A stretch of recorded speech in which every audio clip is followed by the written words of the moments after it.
everything that meets the eye is an illusion. So even if there is a democracy, you need to remove that layer in order to see the guiding hand of the Jew, who is really pretending to create a democracy for you, but in reality, it's a tool of the Jews' tyrannical aspirations. So there's no solid ground, right? And ultimately you can't trust anything, which is, of course, in a democracy, it's a very dangerous proposition, because democracies very much depend on trust, which is why anti-Semitism is so dangerous to democracy, because once that kind of anti-Semitic thinking starts to blossom, it begins to undermine the kind of democratic structures. In Judaism, you should know, it's not a question, who is a Jew? The question you always have to ask is, who is a rabbi?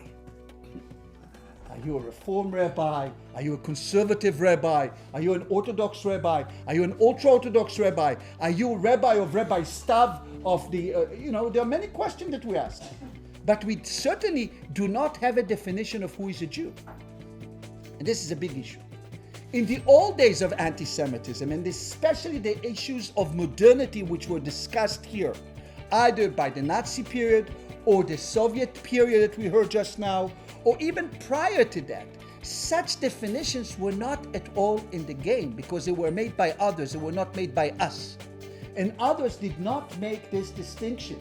And so someone is telling us that we're white when we didn't have that identity, that we didn't see ourselves, even if some Jews do view themselves that way. So it can become an external source of anti-Semitism, but it also can be internalized by people. It becomes what the Reut Institute called erasive anti-Semitism. It erases who we are as Jews.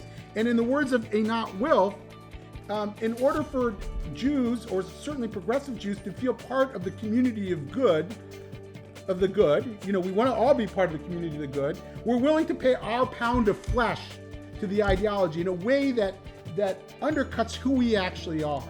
And that's not just something that comes out of progressive ideology. I mean, someone mentioned earlier, Jews, in order to become Americans, had to sort of forgo their ethnic identity and become part of the Protestant, Catholic, and Jewish tradition. That was the acceptable form of pluralism in America at the turn of the 20th century. So we paid our pound of flesh. Jewish people were asserted as this white aristocratic force by some hip-hoppers.